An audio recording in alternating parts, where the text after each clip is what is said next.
Écoutez le monde vétérinaire autrement sur Veto Micro, un podcast produit par Thémavet. Bonjour, je suis Sophie Wilforn, vétote multicasquette, et je me suis fixée comme mission l'amélioration du quotidien des vétérinaires.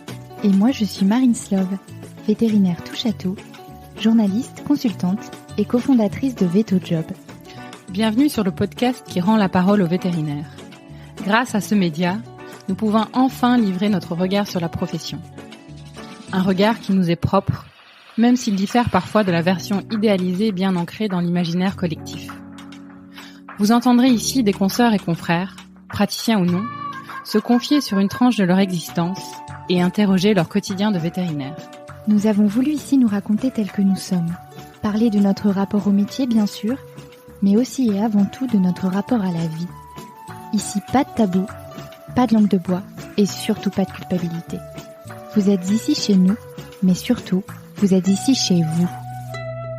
Belle écoute. Bonjour à toutes et à tous. Aujourd'hui, j'ai le plaisir d'accueillir notre confrère Loïc Dombreval. Bonjour Loïc, bienvenue sur Veto Micro. Bonjour, merci de m'avoir invité.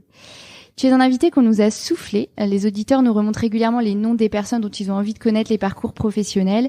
Et évidemment, plusieurs étaient intéressés par ton parcours et nous l'ont fait savoir. Et puis, on n'avait jamais eu d'invité avec un engagement politique. Donc, c'est vraiment l'occasion de découvrir ce volet méconnu du vétérinaire. Loïc, tu es sorti d'Alfort en 90. Tu as commencé ta carrière en étant praticien canin pendant 5 ans. Ensuite, tu as quitté le secteur libéral pour le secteur privé en communication. Virbac d'abord, Capgemini ensuite, puis Publicis. Et enfin, tu as créé la société Life en 2002, qui traite de communication en santé animale. Ta carrière politique, elle commence en 2007, en tant que conseiller municipal puis maire, même si nous, les vétos, on te connaît surtout pour ton travail en tant que député. Député La République En Marche de 2017 à 2022, très engagé sur la condition animale et les droits des animaux. On y reviendra. T'es également l'auteur du livre Barbarie, essai contre la maltraitance animale sorti en 2021, qui répertorie 19 pratiques barbares à l'égard des animaux et dont les droits d'auteur sont entièrement reversés à des associations. Aujourd'hui, tu travailles au ministère Écologie, Énergie, Territoire. C'est récent, hein, c'est un nouveau poste. D'ailleurs, on a eu du mal à trouver un créneau pour cette interview parce que je t'ai contacté au moment de ta prise de poste. Mais je suis très contente qu'on ait réussi et que tu aies trouvé le temps parce que tu parles souvent de la cause animale en général.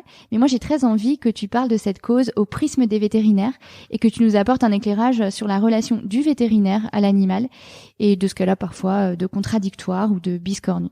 Tu es prêt, on y va ? Oui, on y va, super. Alors, première question, comment tu deviens vétérinaire et pourquoi ? C'était le fruit c'est la conséquence logique de mon attrait pour l'animal. J'étais rivé devant la télé. Il y avait pas Internet à l'époque, devant toutes les émissions animalières qui, je sais pas quelle est la tranche d'âge de ceux qui nous écoutent, mais c'était Caméra au point, Christian Zuber, Les Animaux du Monde. 30 millions d'amis, enfin toutes ces émissions que je regardais avec beaucoup de plaisir. Et puis je voulais être libéral et j'aimais la médecine, j'avais envie de réparer. Et naturellement, je me suis retrouvé donc en classe prépa. Et c'est pour toutes ces raisons. Puis j'avais des relations avec mes animaux qui étaient des relations extrêmement tendres, affectives, affectueuses. Ça a été d'ailleurs la perte de mon chat a été une de mes premières tristesses d'enfant. Je l'ai retrouvé heureusement.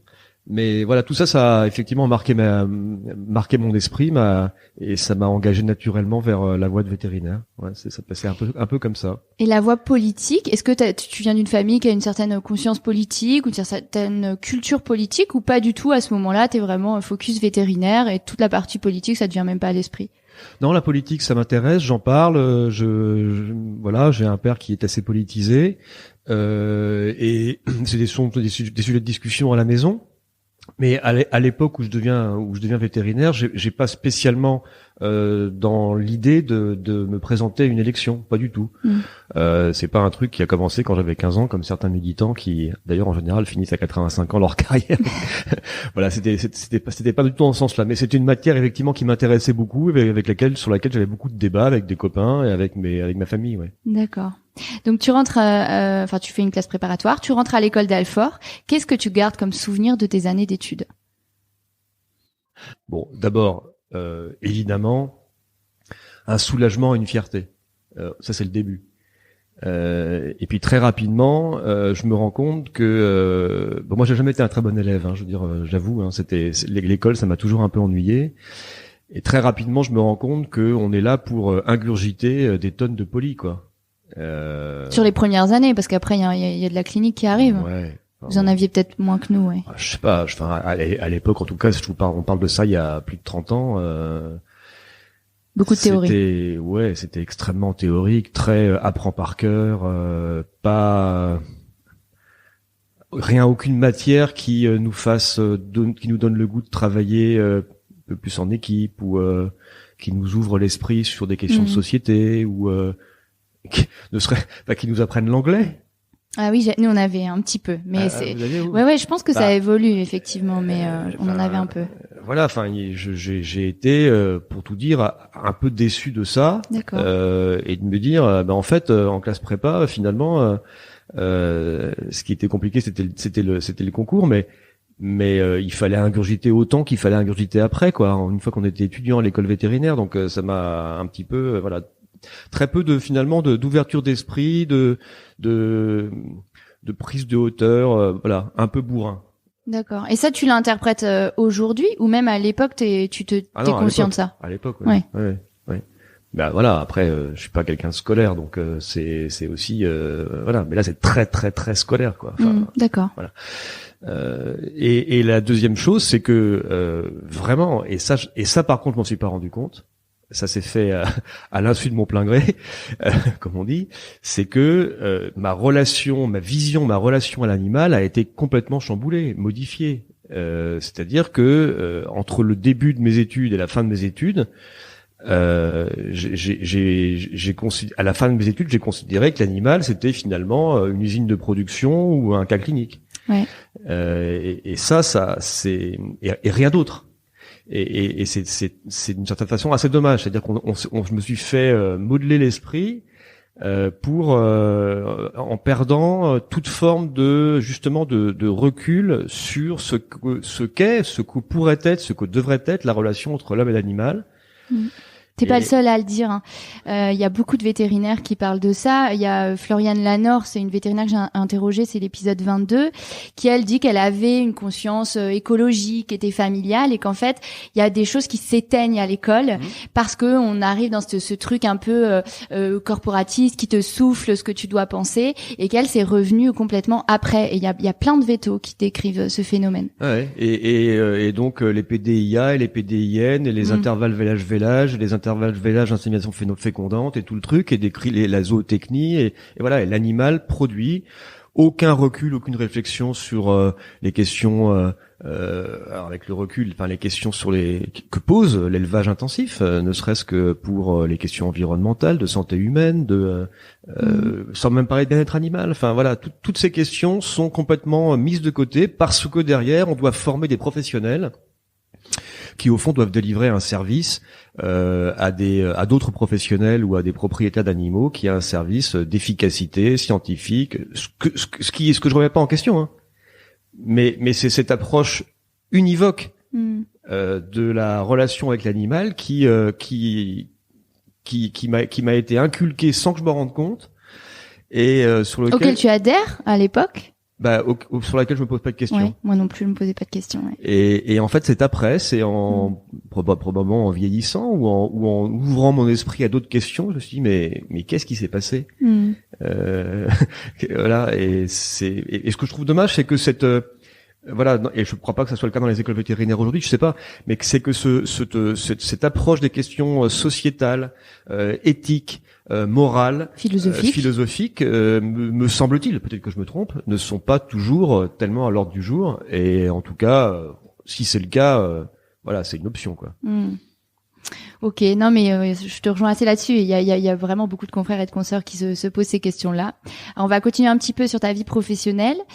Tu arrives dans la vie active et là tu vas être véto-praticien en canine, hein, c'est ça, pendant 5 ans à Paris. À Paris. Qu'est-ce que tu tires de cette expérience-là? Ah mais moi j'ai adoré ça. Et aujourd'hui, je vais te dire, il y a plein de, après ma défaite aux élections législatives l'année dernière, je me suis dit mais en fait, voilà, je veux refaire ça. Et c'est toujours dans ma tête, hein. parce que je l'ai pas fait assez, peut-être. En tout cas, cette difficulté qu'ont certains vétérinaires à vivre leur relation avec les propriétaires d'animaux de compagnie en particulier, c'est pas pour moi un problème du tout, parce que j'ai vécu d'autres choses bien pires quand j'étais en politique, donc voilà. Mais oui, j'ai envie de ça. Et mes confrères, enfin, qui ont fait de la clientèle pendant 30, 35 ou plus années, me disent, mais Loïc, tu vas quand même pas faire de la clientèle. T'es pas sérieux. Et tu sais, j'ai eu pas mal de vétos qui font d'autres choses que de la pratique à mon micro. Quasiment tous, faudrait que je les compte. Ils se disent qu'ils y reviendront ou qu'ils veulent y revenir ou que c'est dans un coin de leur tête. Il y en a aucun qui dit, moi, je tirerai un trait et j'y reviendrai jamais. C'est fou quand même. Ouais, donc par rapport à ta question, moi, c'était 5 années qui étaient extrêmement intéressantes, très épanouissantes. J'ai appris beaucoup de choses.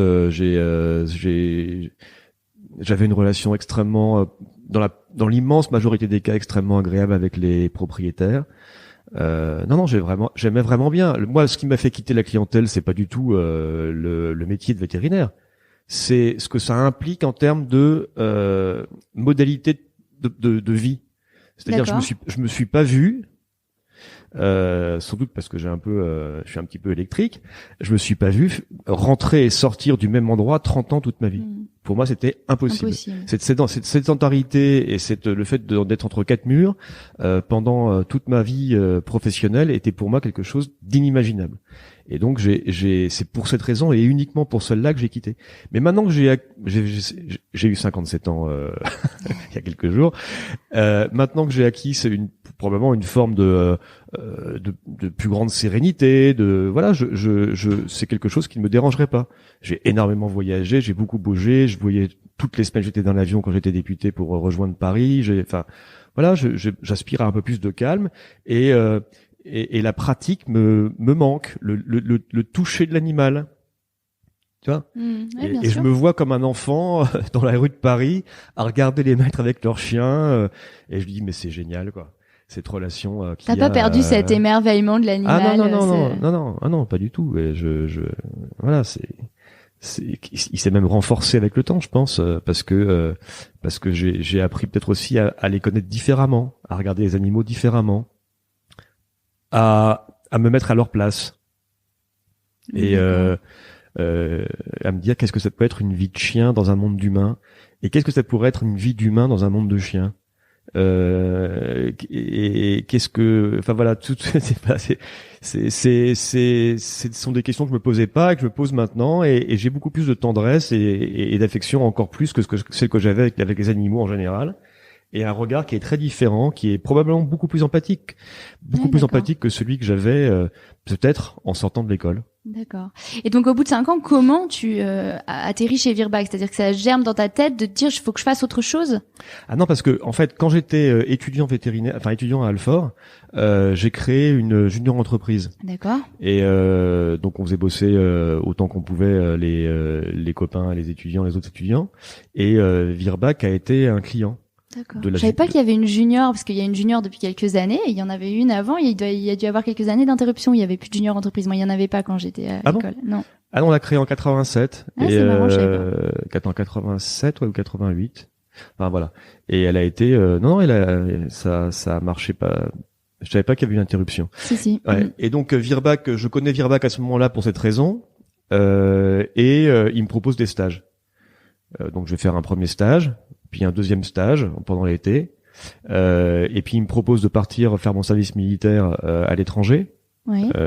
Ça s'appelle VSNE, je sais pas si ça existe toujours, à Taïwan ou au Texas ou machin. Et puis voilà, pour des raisons familiales et personnelles, je préfère rester en métropole, en France.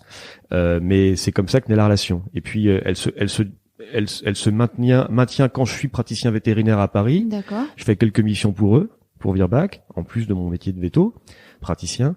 Et puis un jour, le jour où je me dis je pourrais pas rester comme ça toute ma vie au même endroit, il se trouve que Virbac recherche un job, quelqu'un, et qui me le propose, et je rentre chez Virbac comme ça. Donc t'es directeur de la communication à ce moment-là? Pas au début. Pas au début. Mais je deviens directeur de la communication pour la filiale française, pas pour le groupe Virbac, pour la filiale française qu'on a créée, et dont j'avais la responsabilité de la création de cette filiale. qui est venu par la fusion de 6 laboratoires qui avaient été rachetés progressivement par Virbac. On a créé la marque Virbac en France et je suis devenu effectivement le responsable de la communication pour cette filiale. Et qu'est-ce que tu apprends de ces années-là? Voilà, énormément. Là aussi, énormément. La vie en entreprise, le travail en équipe, le Internet apparaît. Enfin, c'est dingue, mais je veux dire, quand je commence à travailler chez Virbac, on s'envoie des mots ou des trucs par papier, mémorandum, enveloppe en craft, machin, et on se passe ça dans les bannettes. Enfin, voilà. Internet apparaît, voilà, et donc je vis des moments extrêmement intéressants avec un projet aussi passionnant de fusion de marques, de recréation de toute l'identité graphique, packaging, l'identité de marque. Enfin, voilà, j'apprends énormément. C'était vraiment extrêmement intéressant. Tu fais quelques années chez eux. Ouais, 4 ans et demi. 4 ans et demi. Et après, tu pars chez Capgemini. Alors, tu restes pas très très longtemps, mais bon, c'est notable parce que c'est quand même un des 10 plus grands cabinets de conseil au monde. Et ensuite, Publicis. Donc là, comment ça se fait ces transitions-là? Bah, ça se fait que là c'est pareil, j'ai envie de bouger et donc et puis dans le cadre de mon job de communication chez Virbac, je découvre le travail d'agence de communication et de consulting. Et c'est conseil et communication. Oui. Et donc c'est deux matières que je trouve intéressantes. T'es toujours en santé animale même chez Capgemini? Ah non. Non. Non, chez Capgemini, je suis, c'était Ernst & Young, c'était la filiale conseil de Capgemini, qui s'appelait Gemini Consulting et qui a ensuite a fusionné pour devenir Ernst & Young. Et là, c'est du conseil, c'est en santé. En santé, en stratégie santé. Ok. Donc j'ai des missions à l'Institut Curie, j'ai une mission dans un labo qui n'existe plus, qui s'appelait Aventis.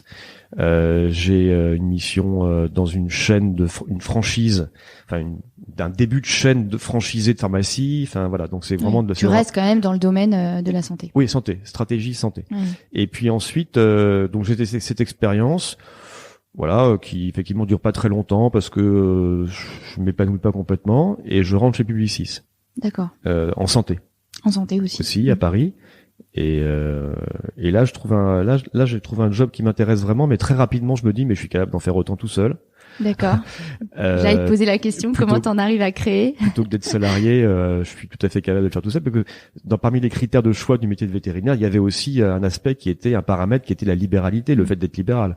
Et c'est vrai que moi, les grandes entreprises comme Publicis, Ernst & Young ou même Virbac, et la hiérarchie, bien sûr. Et bonjour chef, et voilà mon résultat. Top, c'est pas bien, c'est bien, merci. Enfin voilà, je pouvais pas trop. T'avais une soif d'indépendance, de mener ta barque tout seul, quoi. Exactement. Et donc c'est ce que je fais en 2002 en créant ma propre agence et qui marche tout de suite très bien, quoi, et que j'ai gardé pendant 17 ans. D'accord. Une grosse tranche de ta carrière. Ouais, parce que là j'étais super bien, c'est-à-dire que c'était à la fois du conseil, de la com, de la santé animale exclusivement, on se préoccupait d'animaux.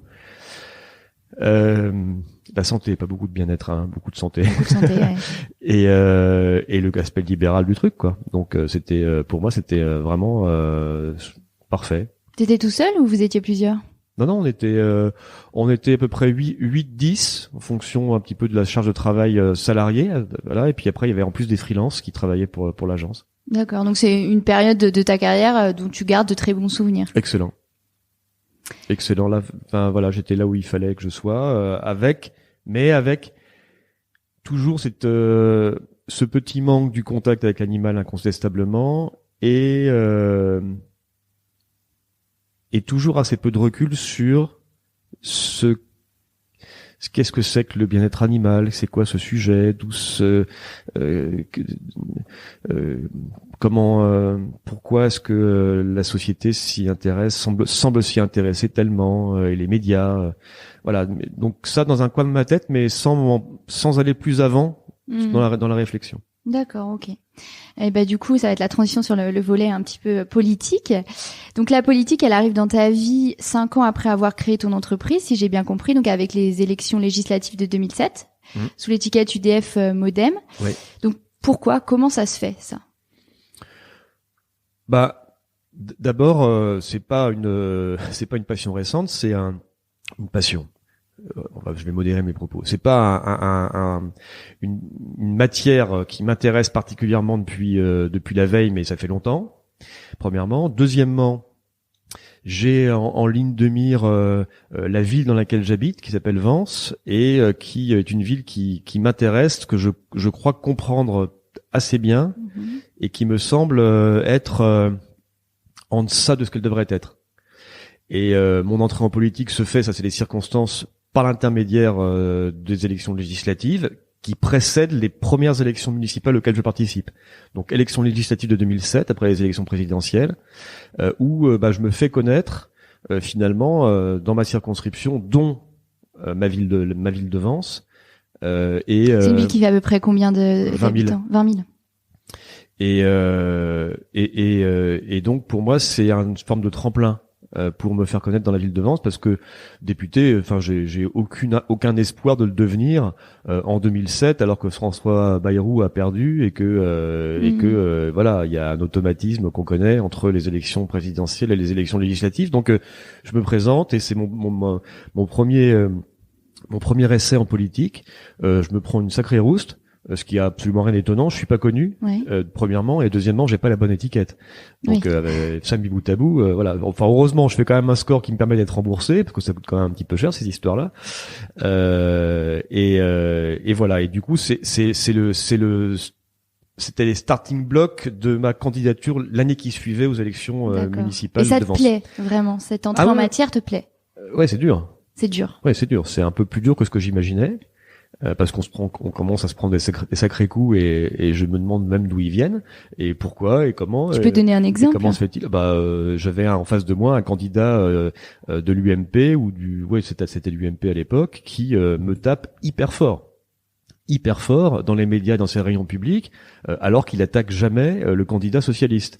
Alors ça me surprend beaucoup. Enfin après j'ai compris, mais ça me surprend énormément. Mais il tape vraiment très très dur. C'est un gars qui est pas hyper fin toujours. Il s'appelle Lionel Lucas, pour ne pas le citer, avec lequel maintenant j'ai d'assez bonnes relations parce que c'est quelqu'un qui a œuvré pas mal sur les questions de conditions animales quand il était député. Mais voilà, je découvre la politique et je la découvre vraiment dans le grand bain. Donc c'était des moments un peu particuliers, mais ça me fait pas baisser les bras et j'ai toujours dans l'esprit de me présenter aux élections municipales l'année suivante. Ensuite, pourquoi UDF Modem? Parce que moi je suis un centriste, j'ai toujours été. Ah oui, tu vois, en 2007 était le Modem qui est dans la majorité présidentielle aujourd'hui, c'est là à laquelle j'appartenais. Donc pratiquement 20 ans après. Voilà, je suis quelqu'un qui essaie de prendre les choses de façon équilibrée, en regardant les avantages et les inconvénients, en essayant de pas raconter tout le temps aux gens ce qu'ils veulent entendre, en étant dans des positions qui sont des positions un petit peu équilibré, j'allais dire équilibré, je pense que c'est le bon terme. D'accord. J'ai une sainte horreur de tout ce qui est l'extrémité, qu'elle soit d'un côté ou de l'autre. Ouais, on partage ça, c'est pour ça que je t'ai demandé de venir aussi. Ouais. C'est que j'aime beaucoup ton sens de la nuance et de la mesure qui permet de rentrer dans les débats de manière constructive. Ouais, enfin ça on en parlera, je pense un peu plus tard, mais mon sens de la nuance et de la mesure, je pense pas qu'il soit vécu comme tu le vis toi sur les questions de conditions animales par beaucoup de confrères.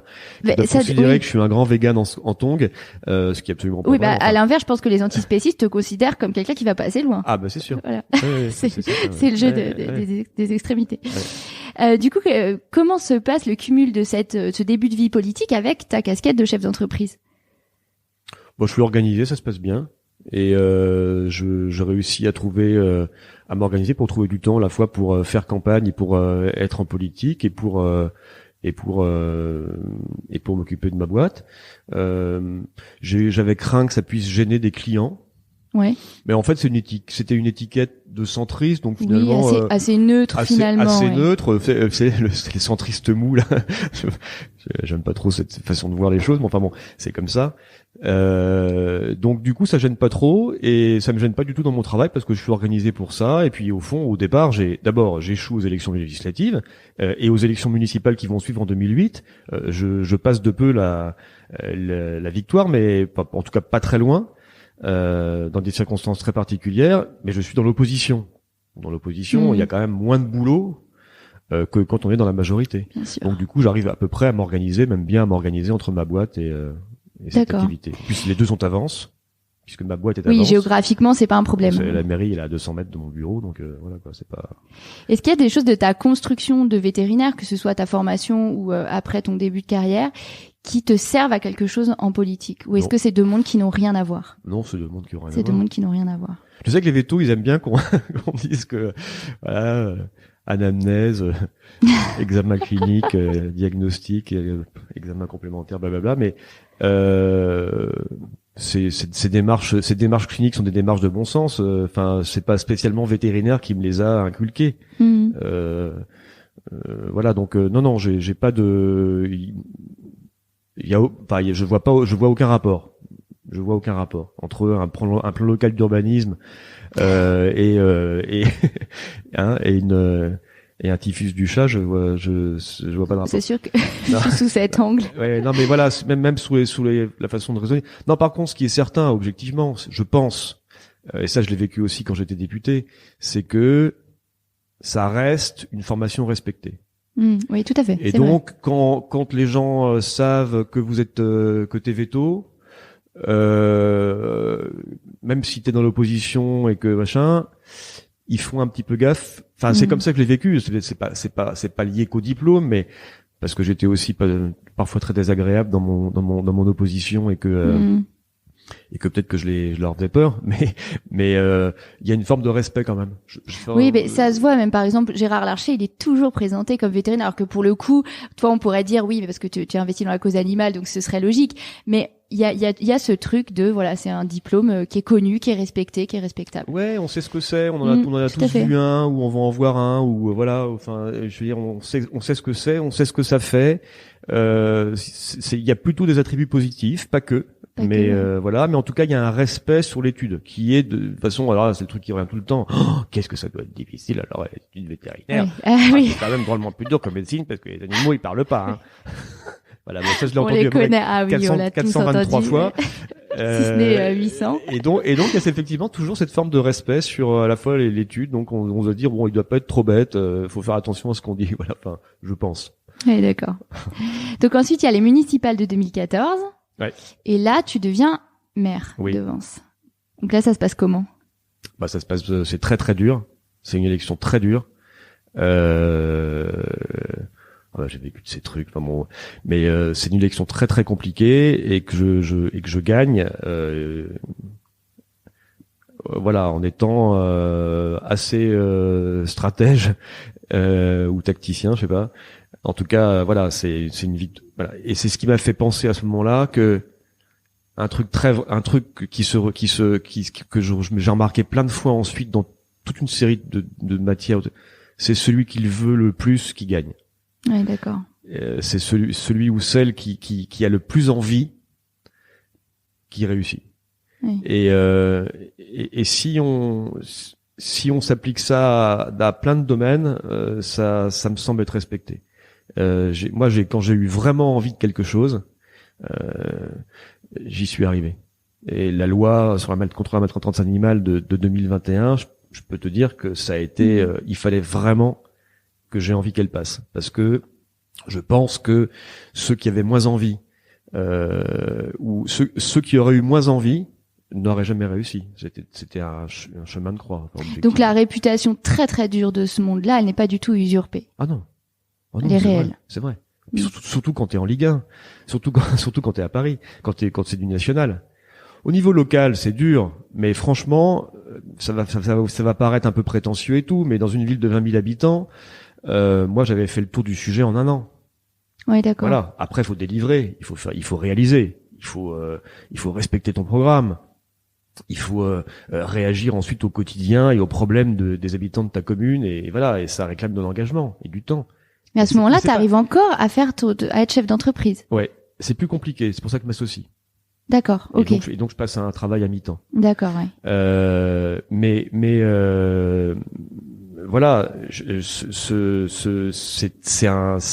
quand tu as vraiment, voilà, j'avais vraiment envie de devenir maire de cette ville parce que je sentais cette ville, je la comprenais, je voulais la faire évoluer dans un sens différent de la direction qu'elle prenait. D'accord. C'est ce qui fait d'ailleurs que 3 ans plus tard, quand j'ai dû quitter ce mandat de maire pour devenir député, puisqu'on pouvait plus cumuler les mandats, ça a été la tempête sous mon crâne pendant des semaines. D'accord. Et Et juste avant qu'on en vienne à cette partie-là, quand tu es maire, est-ce qu'il y a déjà un engagement pour, alors c'est peut-être pas les droits des animaux, mais en tout cas l'environnement ou la biodiversité? Ah oui, bah oui, parce que j'ai ça en moi. C'est comme ce sujet comme une priorité absolue. Et en plus, j'ai une ville qui est à moitié des espaces naturels.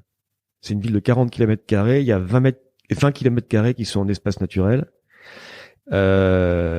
Et qui me permettent de mener là des politiques qui sont des politiques vraiment en faveur de la nature et de la biodiversité. Et puis je prends des dispositions contre la présence de cirques avec animaux sauvages sur la commune. Je crée un festival de la nature et de la biodiversité. Je verdis, je plante des arbres. Bref, voilà. Donc je crée des squares, des parcs. Donc non, c'est quelque chose. C'était génial. Parce que ce qui est génial dans le métier de maire, dans la fonction de maire, pardon, c'est que on a une idée, on la partage, on trouve une majorité, on la fait voter et on la fait. C'est très très différent en ça de la Ligue 1, j'appelle ça la Ligue 1 en national, c'est-à-dire à Paris où là on se rend compte que parfois on fait voter des amendements ou des lois puis qui sont appliquées pas exactement comme on pensait qu'elles le seraient ou qui sont même carrément pas appliquées. Ça a un côté extrêmement frustrant. Frustrant, ouais. Bah oui, j'imagine, ouais. Alors ensuite, il y a la partie député.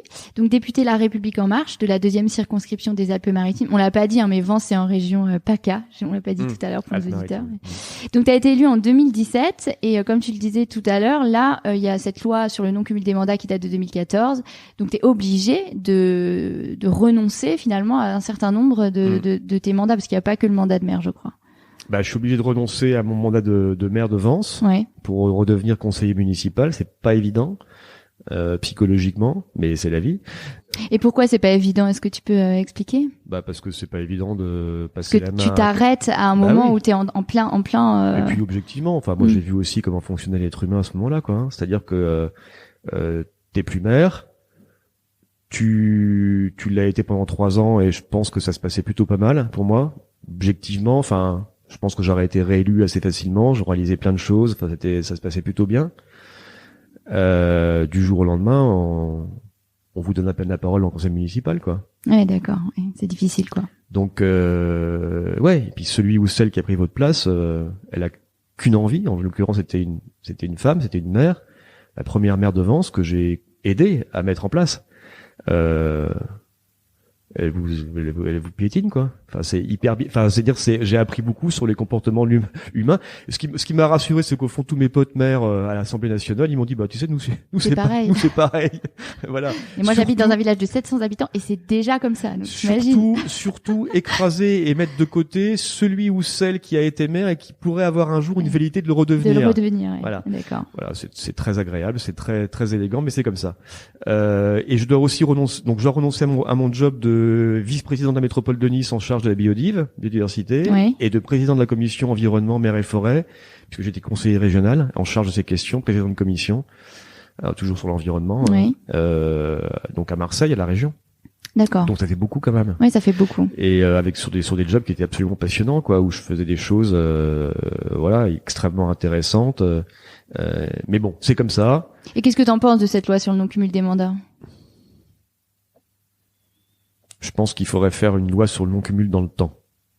D'accord. Et pas sur le non-cumul des mandats. Oui, d'accord. Voilà, je pense qu'il faudrait limiter à 2 mandats de suite.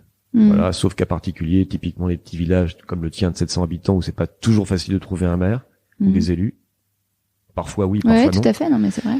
Mais dans le temps, mon Dieu, mais c'est quelque chose d'absolument délétère. Moi, je les vois comment ils font. Je sais comment font ceux qui sont là depuis des années à l'Assemblée nationale. Hein. C'est pas compliqué, hein. Il y a une règle d'or en politique, c'est que tu dis, en fait, il y en a 2. Et la première règle d'or, c'est que tu dis à celui auquel tu parles ce qu'il veut entendre. Ça, c'est pas compliqué. Et la deuxième chose, c'est que si t'arrives pas à faire ce que t'as promis de faire, t'expliques que c'est la faute des autres. Donc, voilà. Quand tu sais ça, tu peux être élu très, très, très longtemps. Ouais. Mais c'est un véritable problème pour notre démocratie. Ça, c'est un problème. Et le président de la République ou le gouvernement qui sera capable de remettre en cause le cumul des mandats dans le temps, chapeau. Oui. Parce qu'on résoudra beaucoup de problèmes. D'accord. Voilà. Et du coup, toi, tu continues encore ton entreprise au moment où tu en 2017 ou... Ouais, mais là, je lève sérieusement le pied. Ouais. Parce qu'objectivement, je sais pas comment on fait pour cumuler les mandats entre maires, mais j'en voyais, mais des cumulards de première classe qui cumulaient maire, président d'interco, président de conseil départemental et député. T'es partout et nulle part, en fait. Hein. Mais c'est quoi cette blague? Enfin, je veux dire, je suis pas plus bête qu'un autre. Je sais pas comment c'est possible. Si tu veux faire ton travail de député correctement, tu ne peux pas être tout ça. Ouais, c'est impossible. Donc, limiter le nombre de cumuls, le nombre de mandats cumulés, 1 et dans le temps, 2, plutôt l'inverse, 1 en priorité dans le temps et 2 machin. Ça me paraît être effectivement quelque chose d'extrêmement important. Donc voilà, donc j'en vois qui sont là depuis 15, 20, 25, 30, mais bah, je sais pas quoi. Enfin si je sais en fait. Je vous ai expliqué les 2 règles d'or dans la politique. Donc si vous voulez vous lancer en politique, vous savez comment vous faire. C'est pas compliqué. Pas de problème. Voilà. Alors évidemment moi dans ma circonscription, quand j'ai commencé à poser des questions sur le loup, des questions absolument légitimes, simples, claires, factuelles. Quand j'ai commencé à poser des questions, je me suis foutu toute l'agriculture à dos. Ouais.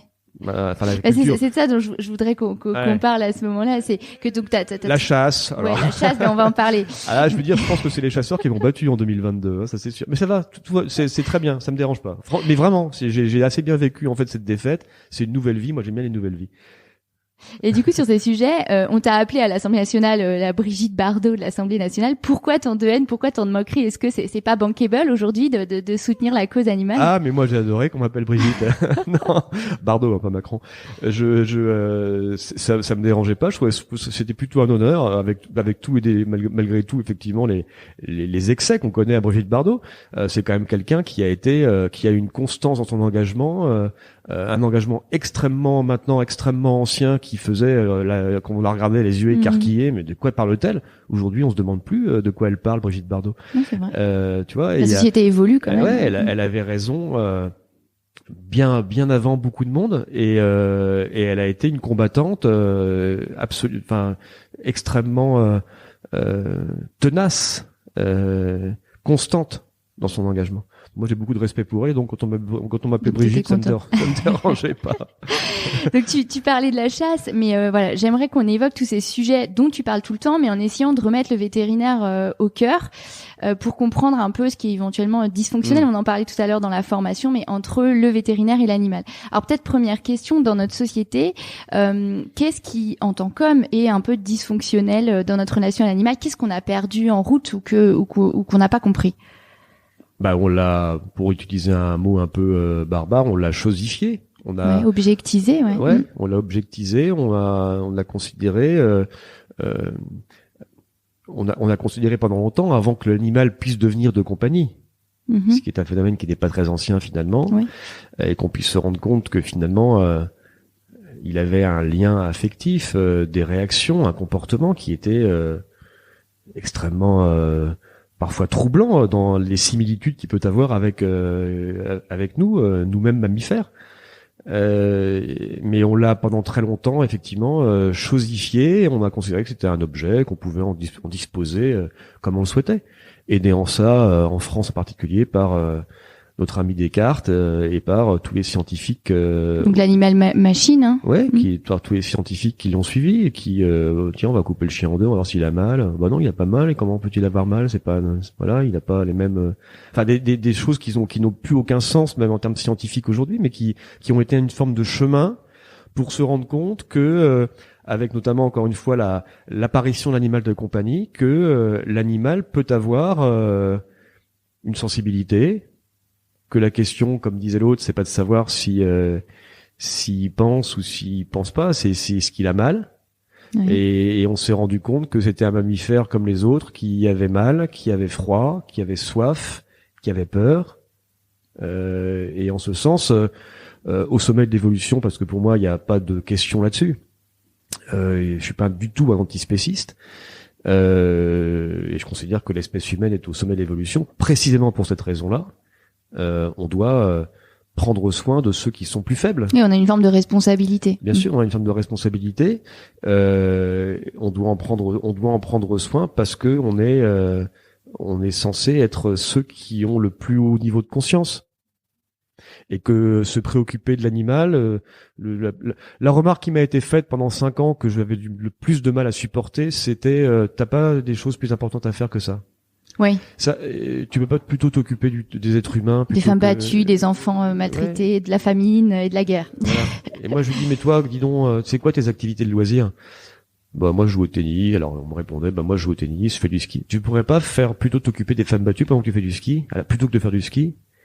Enfin, je veux dire, la question, elle peut se poser à tout le monde. Oui, bien sûr. Puis comme s'il fallait grader les causes. Voilà. Moi, je pense qu'on doit les grader. Je pense qu'on doit les grader. Je pense que, et c'est ce qui me fait dire à chaque fois que si je vois un bébé et un chien qui se noient, je vais sauver le bébé. En faisant ça, j'ai gradé. J'ai considéré que la vie du bébé était plus importante que celle du chien, et je l'assume.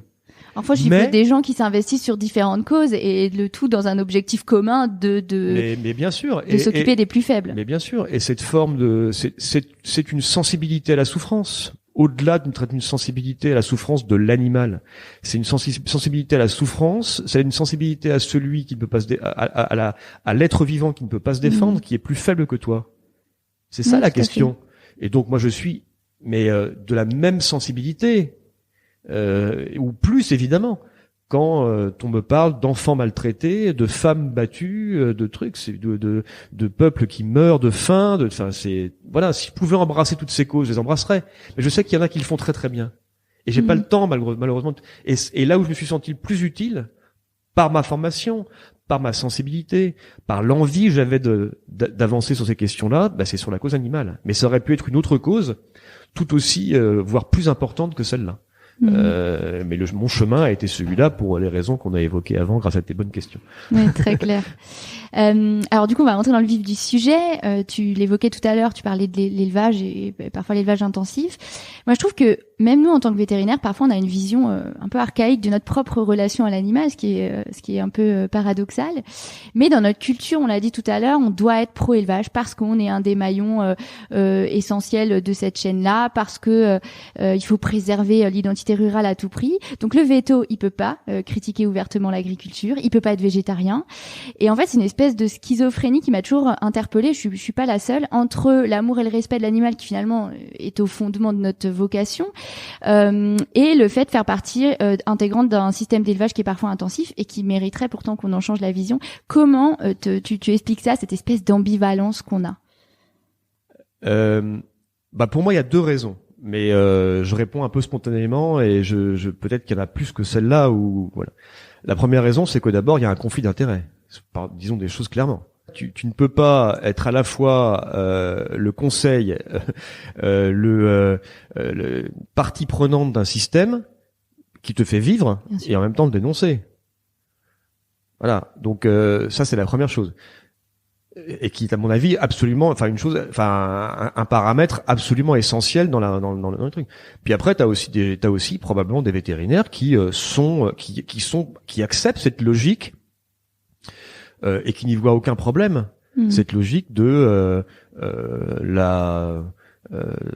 la corrida, l'élevage, le foie gras, l'élevage intensif de volailles, de cochons, de ce que tu veux, ou de veaux, et qui n'y voit aucun problème parce que dans une approche extrêmement pragmatique, ils considèrent que il faut nourrir la planète.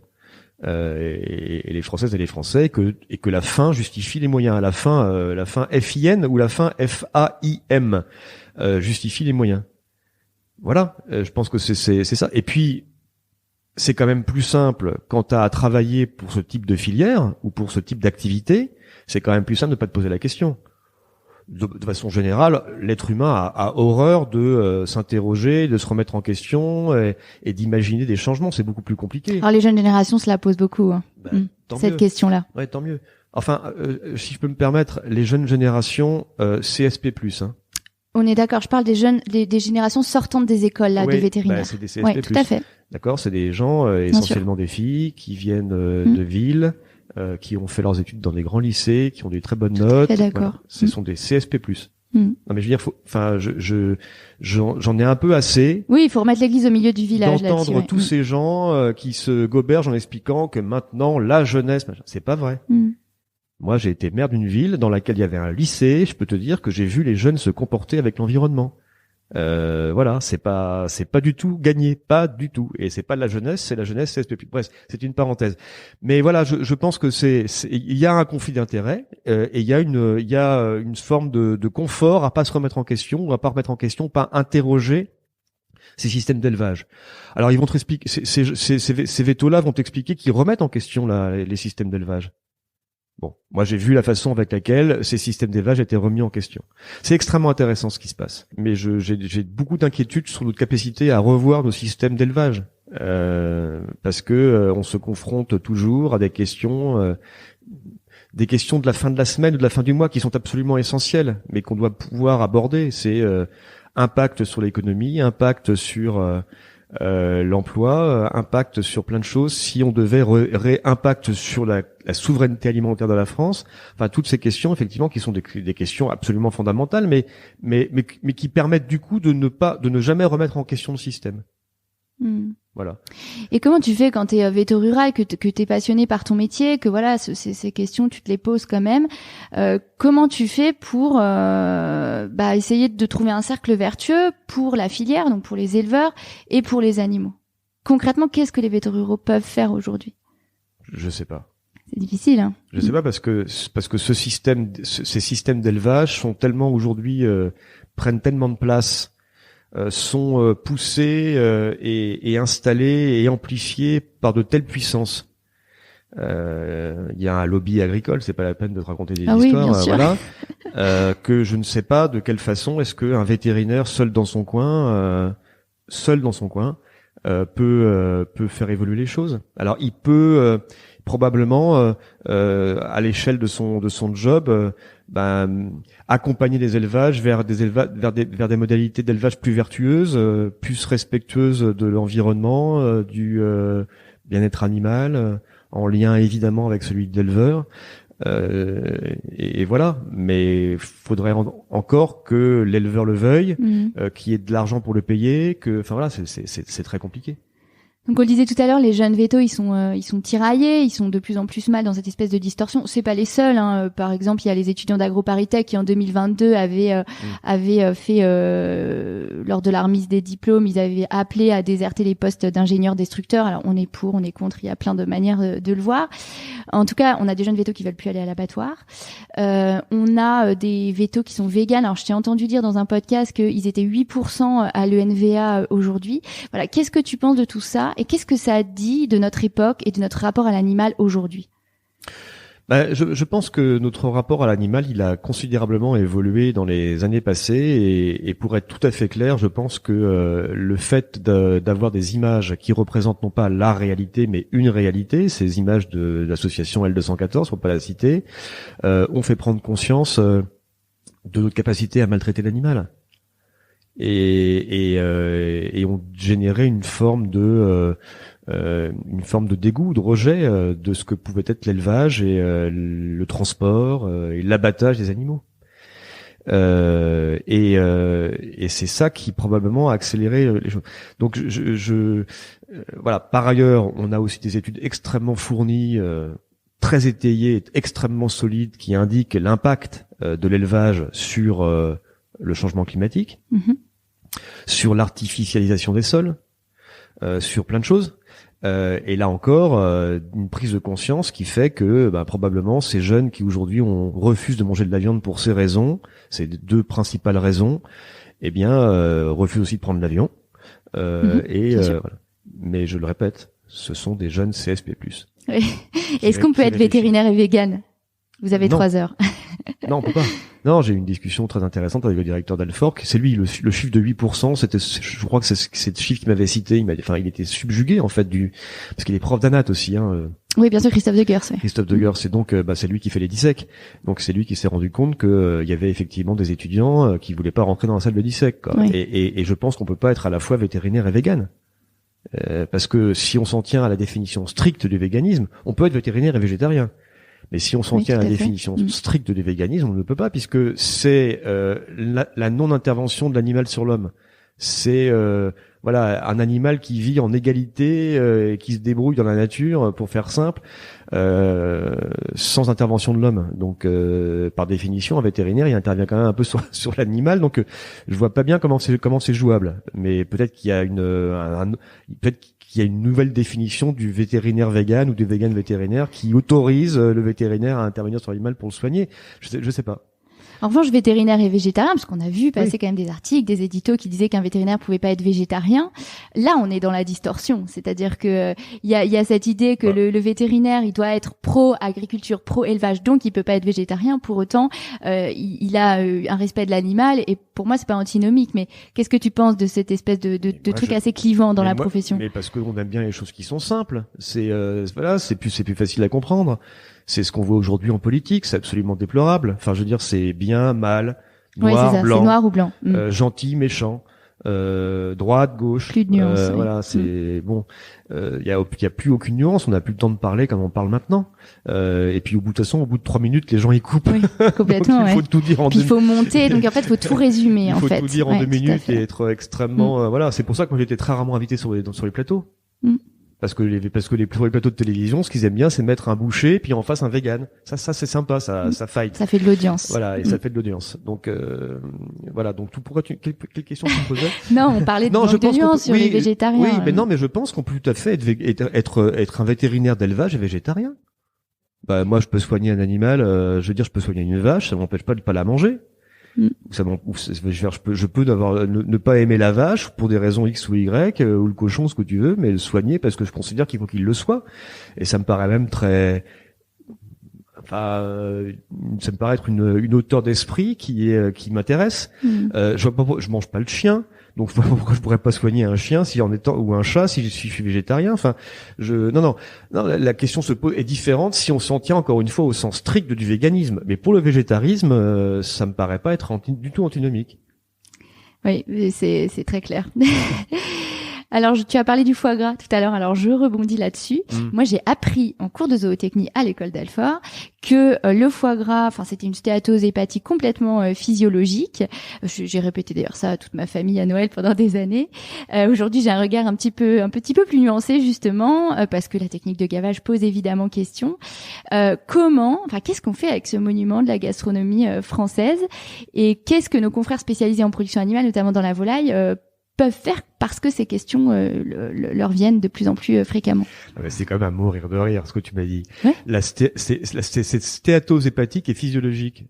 Bien sûr qu'elle est physiologique. Si tu gaves l'oie comme un chien ou le canard de la même façon. Enfin, tu vois, donc elle est physiologique certainement, mais elle est pas naturelle. C'est extraordinaire. Je te rappelle quand même, ça peut intéresser nos confrères et nos consoeurs que dans la loi, ne peut s'appeler foie gras qu'un foie de canard ou d'oie obtenu par gavage. Tout à fait. Ce qui est quand même un truc dingue. Et donc moi, grand malin, gros malin, j'ai déposé une proposition de loi en décembre 2021. C'était pas un hasard parce que c'est un marronnier comme ça. Un marronnier, c'est le sujet. Toi, tu connais le terme parce que c'est un sujet du journalisme. Voilà, c'est un sujet qui revient tous les ans à la même époque. Comment être belle et bronzée avant d'aller sur la plage. Là, c'est quoi le foie gras et pourquoi c'est pas bien ou pourquoi c'est bien. Et donc j'ai posé cette proposition de loi en décembre et évidemment je me suis fait tomber dessus par tous mes collègues députés de mon groupe politique du Sud-Ouest. Classique. Oui, Loïc, machin, tu ne te rends pas compte, c'est une honte. Non. Ma proposition là, c'était quoi? C'était de dire, peut s'appeler foie gras, un foie, d'oie ou de canard obtenu sans gavage. Ça se fait de plus en plus, mais alors ils n'ont pas le droit de l'appeler foie gras. Non. Donc il faut que tu l'appelles foie fin, ils trouvent une alternative.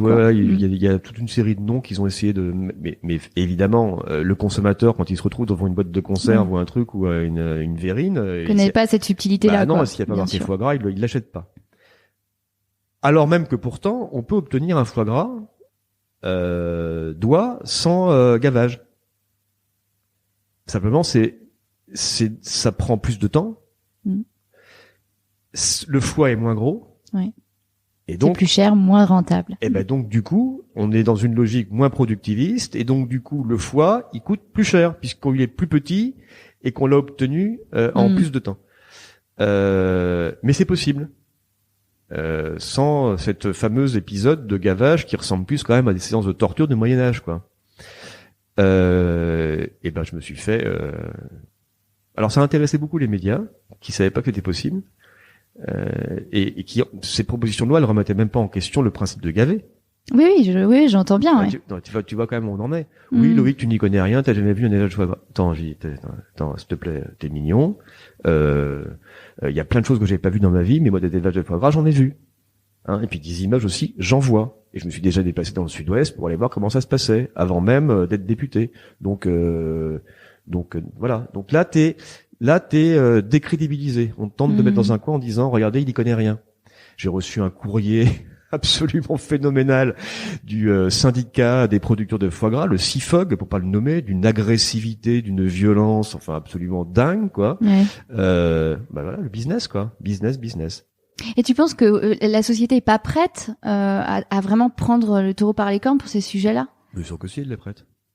Alors, c'est les lobbies qui... Évidemment. Évidemment.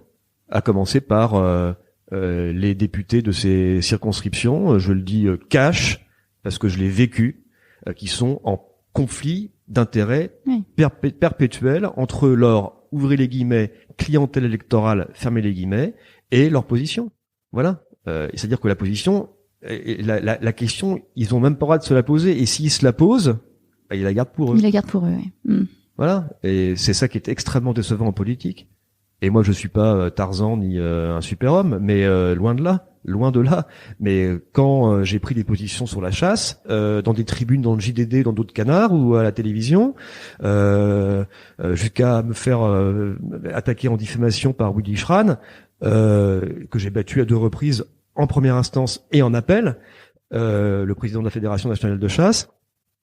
Quand j'ai pris ces positions-là, je veux dire, j'étais cornérisé, quoi. Oui. Mais dans ma circonscription également, j'avais au bas mot 6000 chasseurs dans ma circo. J'ai perdu de 1000 voix. Oui. Forcément, j'ai pas eu une voix de chasseur. Au dehors du fait qu'ils votent Front National, ceux qui auraient été enclins à voter pour moi, ils ont pas voté pour moi. Donc, mais c'est pas grave. Je veux dire, à un moment donné, si tu veux faire un peu bouger les lignes, faut rentrer un peu dans le machin, quoi. Sinon faut mieux être dans une ONG.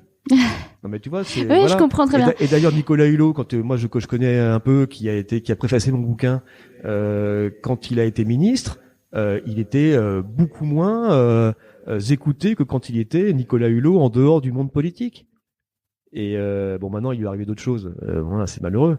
Pour probablement surtout la cause, et voilà, mais quand il était ministre comme un autre, et on l'écoutait pas plus que ça, et il était beaucoup plus puissant avant. Quand il a été ministre, il était beaucoup moins écouté que quand il était Nicolas Hulot en dehors du monde politique. Quand il était ministre comme un autre, et on l'écoutait pas plus que ça, et il était beaucoup plus puissant avant de devenir ministre, parce que quand il envoyait un texto à Hollande, à Sarkozy ou à Chirac, dans la minute, il leur répondait. Les présidents de la République lui répondaient. Et donc on est beaucoup plus libre de dire ce que l'on souhaite et d'entraîner avec soi une part de la importante de la population, et de peser sur les politiques publiques parfois quand on est en dehors de la politique. Oui, d'accord. Et donc pour en revenir à la chasse, donc que tu as déjà évoqué, toi tu te définis pas comme anti-chasse. Alors, ça a rassuré beaucoup de confrères parce que les chasseurs sont aussi surreprésentés dans la profession vétérinaire. D'ailleurs, c'est encore un peu un antagonisme parce que quand on dit ça au grand public, ils hallucinent, alors que chez nous, on sait qu'il y a énormément de vétérinaires chasseurs, donc on est encore dans cette espèce de schizophrénie.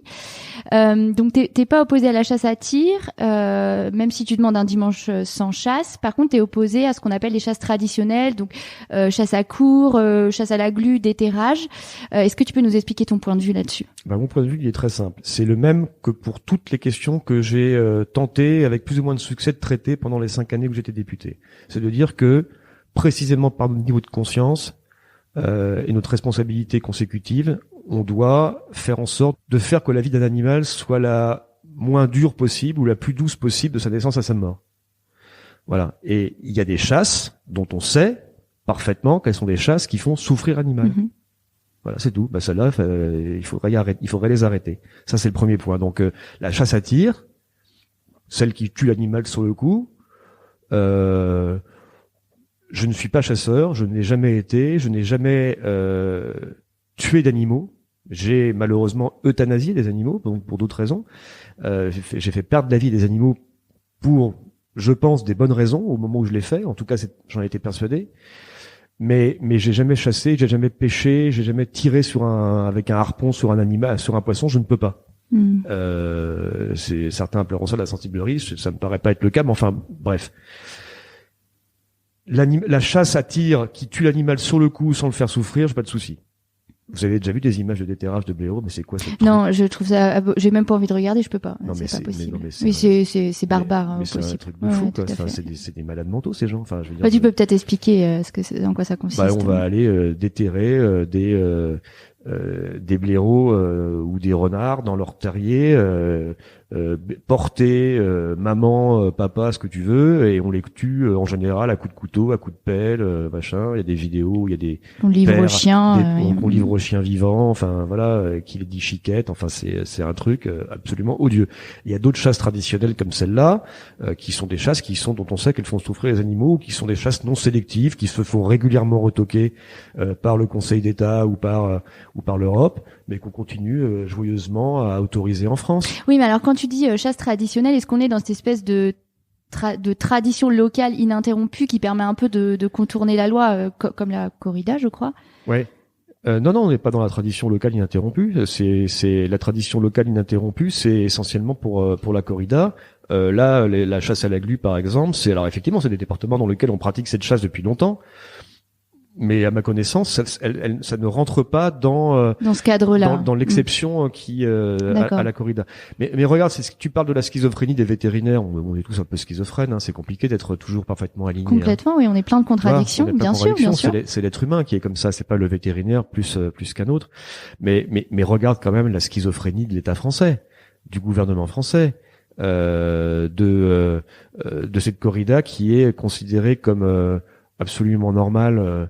Dans X départements et qui ferait que je serais soumis au tribunal et jugé si j'organise en Bretagne. Oui, j'ai lu que tu disais c'est un acte de cruauté à géographie variable. À géographie, ouais. Exactement. Enfin, qu'est-ce que ça veut dire? Comment tu veux que les citoyens comprennent le sens de la politique et de la loi quand tu vois des trucs pareils?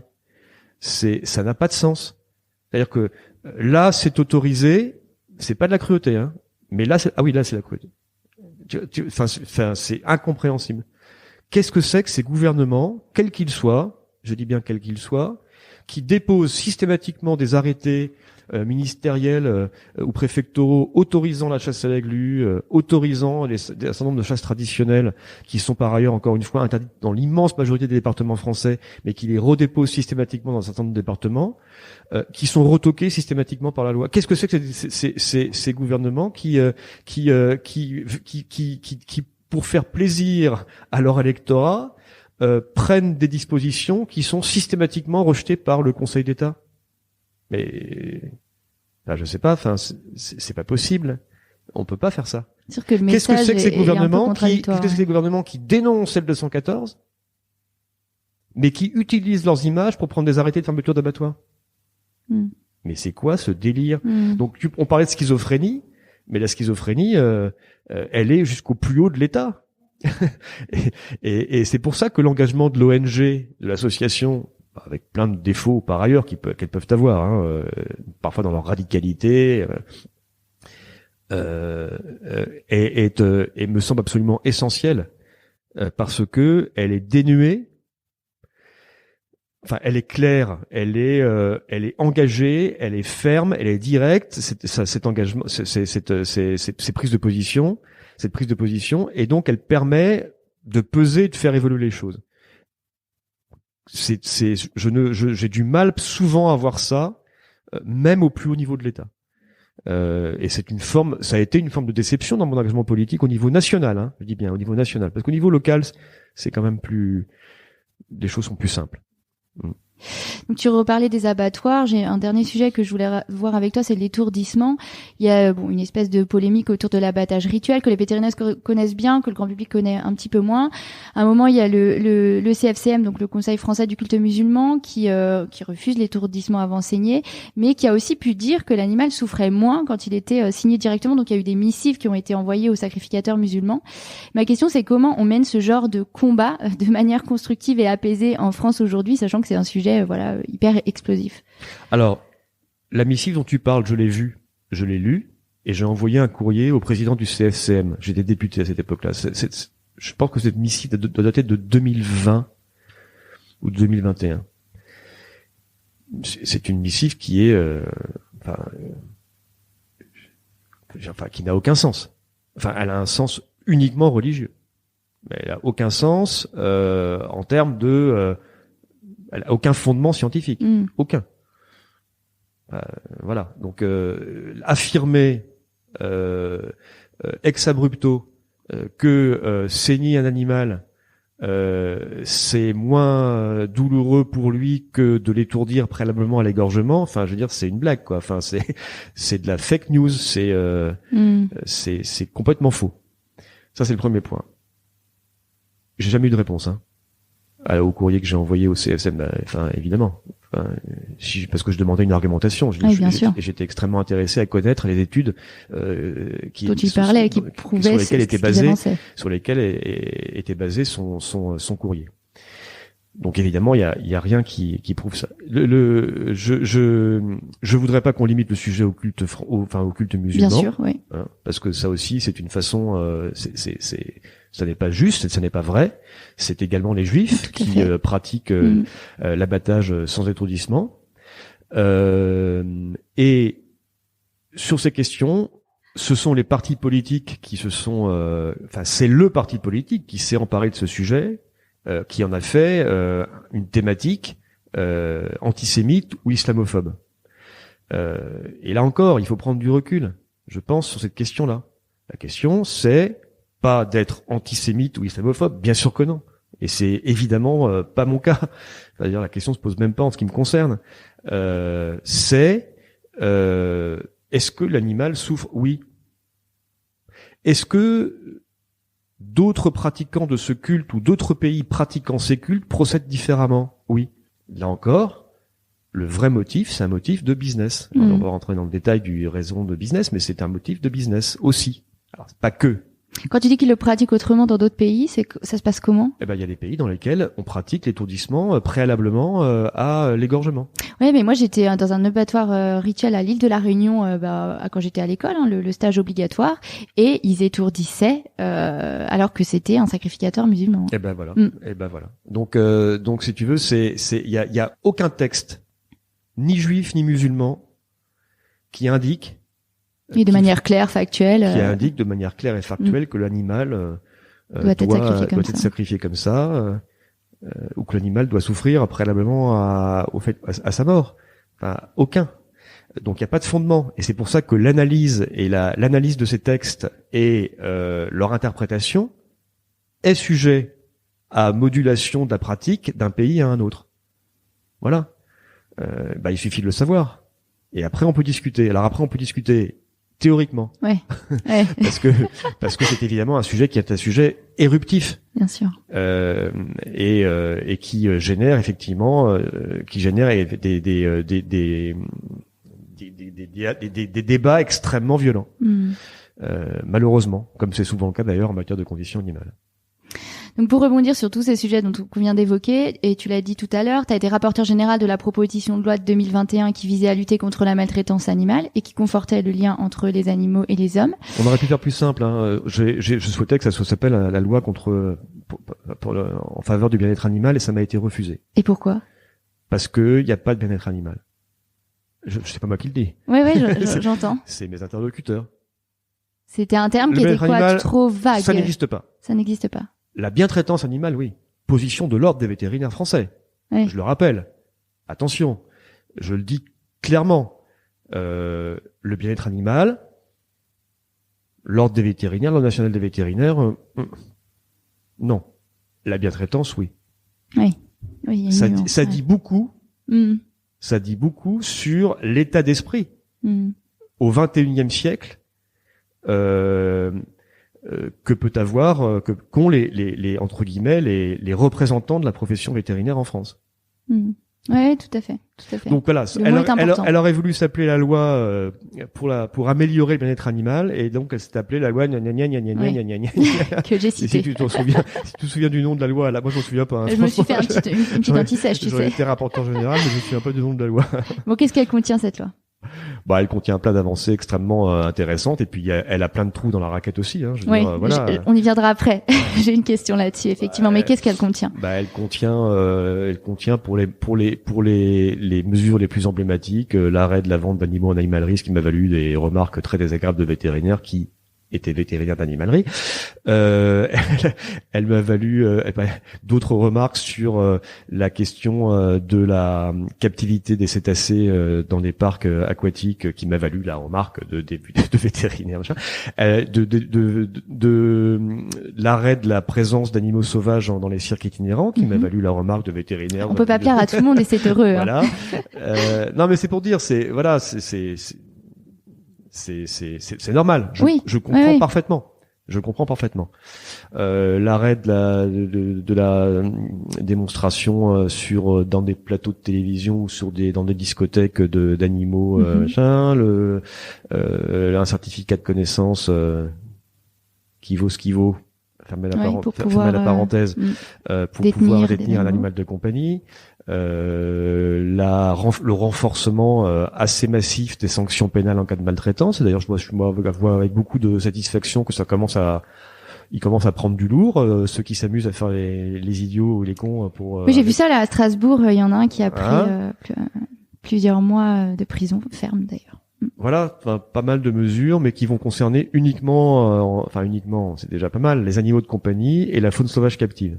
Et bien sûr, les trous dans la raquette, voilà, c'est tout le reste. Oui, alors les trous dans la raquette, c'est tout ce qui il manque l'élevage intensif, lobby de l'agriculture, la faune sauvage non captive, lobby de la chasse, la faune marine, lobby de la pêche, l'expérimentation animale, lobby de l'industrie pharma et de la cosmétique, la corrida, on en a déjà parlé. Donc pourquoi ces trous dans la raquette? Parce que tu viens de donner la réponse. T'as dit 4 fois lobby, si j'ai bien compté. Donc voilà, c'est des sujets qui aujourd'hui sont pas manifestement encore assez mûrs. Mais si tu veux, moi là encore ma stratégie quand j'ai travaillé à ce texte, parce que j'ai quand même énormément travaillé, c'était de dire mettons de côté ces sujets. Parce que si jamais on mettait ces sujets que tu viens d'évoquer dans la proposition de loi. Branle-bas de combat dans l'hémicycle. Et on passera à rien. On passera aucune mesure. T'es pragmatique, quoi. Là, ouais, ultra pragmatique. Donc, passons les mesures qu'on sait qu'on pourra passer. Rattrapons comme ça un petit peu le retard qu'on a sur nos copains voisins en Europe. Et ça sera déjà pas mal. Et pour tous les autres sujets, moi, ma stratégie, ça a toujours été celle-là aussi pendant 5 ans, et j'ai réussi sur un certain nombre de points. Passons des amendements sur des véhicules législatifs, ou alors passons en réglementaire. Donc, faisons sans passer par la loi. Je te donne 2 exemples. La coupe de queue ou la castration à vif des porcelets. Oui. Voilà, j'ai dit à l'époque au ministre, c'était Didier Guillaume, Didier, on n'arrivera pas par la loi, ça laisse tomber, ça va partir dans tous les sens, on va avoir 3000 amendements et on va diverger sur l'élevage intensif et tout le truc. Donc réglementaire, c'est fait, c'est un exemple. Ou alors passons par la loi, mais sur des choses qui sont relativement consensuelles et vont pas forcément être compris par tout le monde, par tous les députés présents dans la salle. Carrément. Oui. C'est le jeu. Système D. C'est le jeu. Ouais. Et ça a été le cas, par exemple, de la création par amendement d'un groupe du groupe français d'application de la règle des 3 R, réduire, raffiner, remplacer, en expérimentation animale. C'est génial. Voilà, on a réussi à dire, on va commencer à mettre en place ce groupe de réflexion et d'action. pour accélérer la prise en compte des 3 R en expérimentation animale. C'est fait, ça existe. Il y a plus d'1 million d'euros de budget. Je participe aux travaux, c'est extrêmement intéressant. Il y a des bourses qui sont données aux chercheurs les plus vertueux qui appliquent, pour accélérer la prise en compte des 3 R dans leurs recherches. Enfin voilà. Donc on y a réussi. Je pense que tu n'étais pas au courant. Non. Je pense que personne n'est au courant, mais ça existe. Ça s'appelle le FC3R. Le Centre français pour la recherche et la mise en application de la règle 3R, qui est quelque chose qui existe déjà en Angleterre, avec un budget anglais en Angleterre qui est beaucoup plus conséquent que le nôtre, mais les Anglais sont beaucoup plus... les Anglais et la condition animale, c'est génial. C'est mon exemple.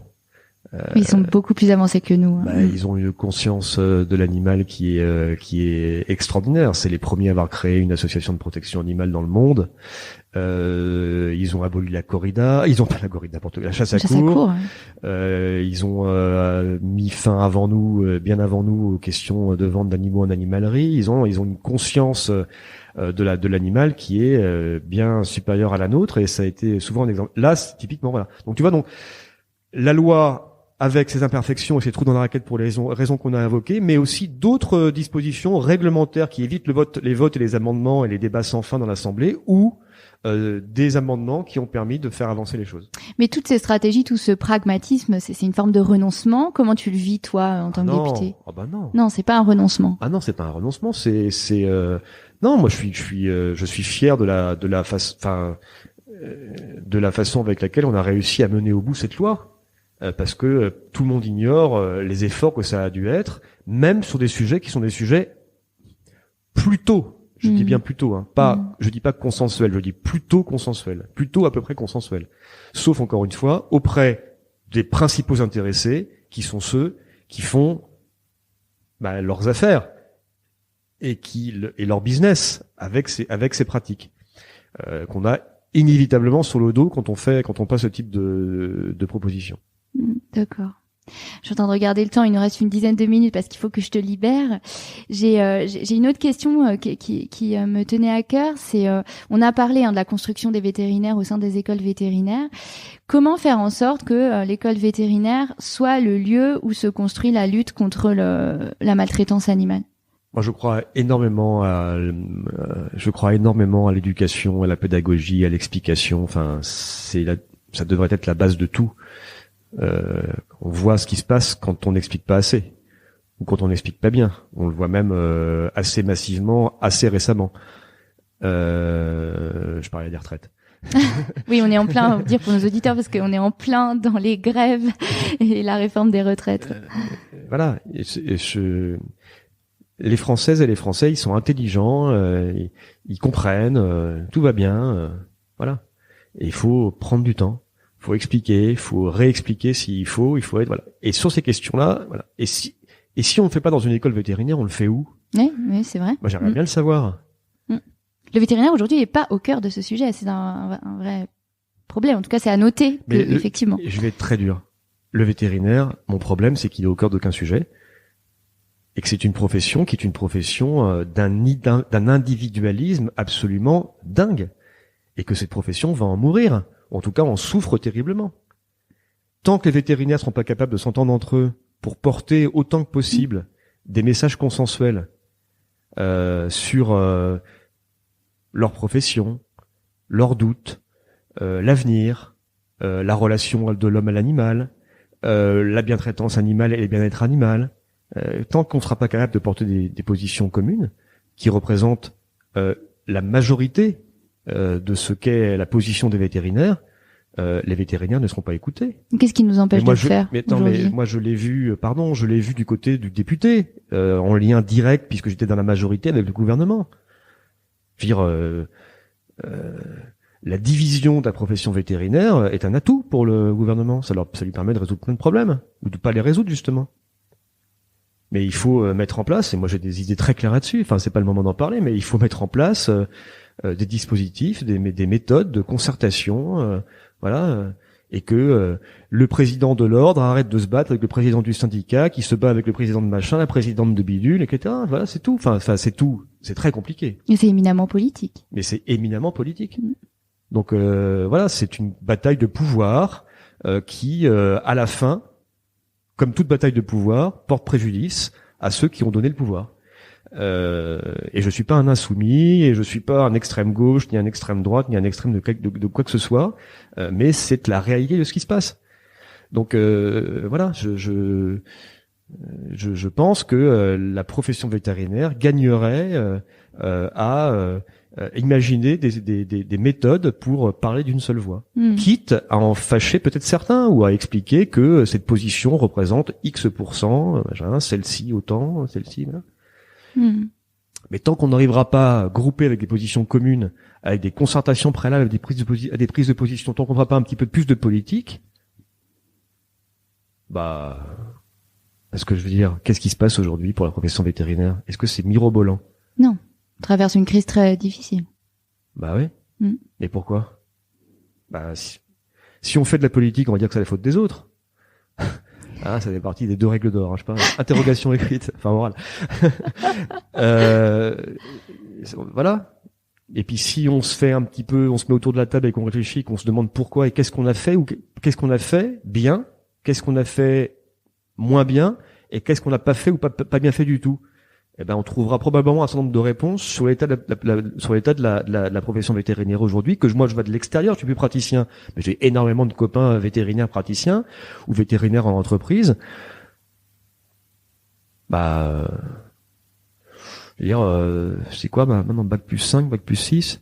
Bac plus 7. Bac plus 7. Dans 20 ans, on sera 1800 balles par mois, 2000 balles par mois. C'est vrai que c'est des questions qui se posent fortement actuellement. Ouais. Bah ouais, mais bon, c'est qui a merdé là? On va finir sur une note négative. Pour parler trivialement. Voilà, non, mais je veux dire, moi, si on doit finir sur une note positive, ça sera pas un effort pour moi de finir sur une note positive. La note positive, c'est que il est pas trop tard pour prendre son avenir en main. Je pense qu'il y a matière à le faire et que simplement il faut vouloir le faire. Et il faut faire son introspection. Vet futur, super belle idée. C'en est où? Oui, tu sais, toi? Moi, j'y ai participé. J'ai énormément aimé l'initiative, mais c'est vrai que là, on n'en entend plus parler. Ah ouais, tiens, c'est marrant, c'est bizarre. Et voilà. Donc tout est comme ça. Donc parce qu'il y a dû y avoir machin qui s'est frité avec bidule. Enfin, j'en sais rien. Enfin, bref, à voir. Et, moi, je suis pas du tout un homme politique. D'ailleurs, c'est bien que j'ai tourné la page parce que le discours langue de bois, c'est pas ton truc. J'avais tendance à mettre des gens à dos, ce qui va être le cas probablement s'ils écoutent ce podcast. Et donc, je sais plus ce que je disais du coup. On était en train d'essayer de finir sur notre positif, mais du coup, je vais te reposer la question. En fait, qu'est-ce que tu dirais aux jeunes vétérinaires pour qui cette notion de bien-être animal, c'est une valeur forte, qui ont besoin d'un peu de positif dans leur profession et qui ont besoin que ces valeurs-là soient au cœur de leur pratique? Mais formez-vous. Je leur dis, c'est un sujet absolument passionnant, qui a changé ma vie, qui a changé ma vie par la richesse de la thématique. Les animaux, c'est extraordinaire. C'est un thème politique, social, sociétal, philosophique, moral, scientifique, évidemment. Et cette approche scientifique de la question du bien-être animal est une approche absolument passionnante. Et qui mieux que les vétérinaires peuvent faire ça? Là, je fais pas du du corporatisme débile. Je n'ai pas la réponse. Je pense que ce sont les vétérinaires qui sont les mieux à même, les mieux placés pour s'occuper de ça. Vraiment. Il y a plein d'autres sujets sur lesquels c'est pas les mieux placés. Mais sur celui-là, ce sont les mieux placés. Il n'y a pas de bien-être sans santé pour commencer. Et donc, la santé puis le bien-être, qui est le stade ultime du sentiment de la santé et de l'épanouissement, est un sujet qui doit être préempté par les vétérinaires. Sujet passionnant. Il faut se renseigner, l'apprendre. C'est un sujet complexe. Ça réclame beaucoup de travail, mais c'est un sujet qui peut permettre de s'épanouir, même dans une pratique clinique. Voilà. Votre regard sur l'animal change, vos gestes changent, vos pratiques changent, vos paroles changent. Votre relation probablement au propriétaire va changer, ou à l'éleveur. Voilà. Et donc je leur dis, allez-y, faites-le, parce que c'est un sujet dans lequel vous allez inévitablement vous épanouir et dans lequel vous allez pouvoir trouver aussi des débouchés professionnels. Je savais qu'on allait réussir à finir avec une note positive. mais qu'il faut inventer. Et je dis à ces étudiants, poussez pour que dans les écoles vétérinaires, rédiger des pétitions, demander des formations, une formation pluridisciplinaire sur la question du bien-être animal, qui est une matière pluridisciplinaire. Mais soyez proactifs. Voilà, et demandez ça, activez-vous, et ça va marcher parce que c'est devenu un sujet inévitable. C'est pas une mode, comme pouvaient le dire certains de mes collègues. C'est un truc de bobo parisien. Non, c'est pas un truc de bobo parisien. C'est un truc qui parle à tout le monde. Il faut réfléchir aussi à pourquoi ça parle tellement à tout le monde. Voilà, ça aussi, c'est une question intéressante. Et je dis, il faut se former parce que c'est une discipline complexe. C'est pas un machin nunuche. Comme on peut parfois en avoir le sentiment quand on lit, quand on regarde les vidéos. Oui, ou quand on t'appelle Brigitte Bardot. Ou quand on m'appelle Brigitte Bardot, voilà. C'est la même chose. Il y a plein de sujets sur lesquels je doute. Plein. Dans ma vie personnelle, dans ma vie professionnelle. Je n'ai jamais douté de l'intérêt, de l'importance de cet engagement. Jamais. Je suis sûr que j'ai raison. Et que tous ceux qui travaillent sur ces questions-là, de façon, encore une fois, posée, avec des fondements scientifiques, ils ont raison. Parce que c'est un sujet c'est irréversible. C'est pas une mode. La prise de conscience de ce qui doit être la relation qu'on entretient avec l'animal et avec la biodiversité, avec l'altérité au sens large, avec l'animal, avec la nature, avec l'environnement, est un sujet éminemment moderne qui ne fait que croître pour les tristes raisons qu'on connaît. Et donc il faut s'en saisir, et le vétérinaire est évidemment sur toutes ces questions, voilà. Mais encore faut-il le former, donc demandez à être formé. Voilà. Bon, c'est un bon conseil. Est-ce qu'il y a quelque chose qu'on aurait oublié et que tu aurais envie d'ajouter? Non, je vous remercie de m'avoir invité, de m'avoir donné la parole si longtemps. J'espère que les auditeurs vont pas couper après 3 minutes. Non, je pense voilà, pas. Non, ce que je voulais dire au veto, c'est que je suis plus praticien depuis longtemps.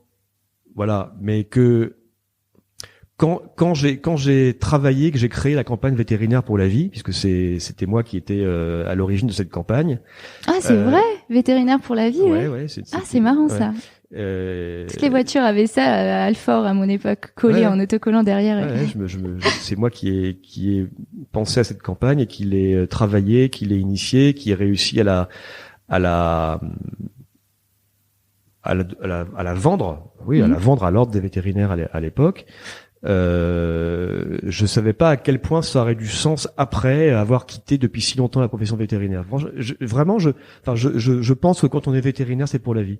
Et même quand on est le deuxième personnage de l'État, comme les Gérard Larcher, que j'aime bien, on n'a pas les mêmes opinions politiques, mais je trouve que c'est quelqu'un d'extrêmement intéressant et cultivé, et très modéré. Faut que tu me donnes son contact. Il est encore vétérinaire. On est vétérinaire pour la vie, et donc moi je suis encore en âge de travailler beaucoup et de raisonner, et si je peux d'une façon ou d'une autre aider cette profession sans qu'on me renvoie systématiquement dans la figure que je suis plus vétérinaire praticien, donc j'ai pas mon mot à dire, j'en serais très heureux. Ouais, c'est de moins en moins en vogue de faire ce genre de choses. Maintenant, on est quand même vraiment dans une démarche où justement on revient à ce vétérinaire pour la vie, quoi qu'on fasse. Ouais. Merci Loïc pour ce riche échange. On sent que la cause animale t'est chevillée au corps et c'est tellement cohérent que ce soit un vétérinaire qui porte ces combats-là politiquement. Tu nous as donné pas mal de pistes de réflexion sur la relation du vétérinaire à l'animal, et même si c'est clivant, je trouve ça chouette de repartir avec tout un tas de pensées qui vont infuser et nous faire cogiter un peu. Alors merci pour ça. Au revoir Loïc. Au revoir, merci à vous. Si vous avez aimé cet épisode, n'hésitez pas à le partager à vos amis, à vos collègues, à tous les vétérinaires que ça peut intéresser, et ou à lui laisser 5 étoiles. Ça aide vraiment ce podcast à se faire connaître et à se développer. Il me reste à vous souhaiter une très belle journée, et surtout prenez soin de vous, de votre famille, de vos collègues et de vos patients.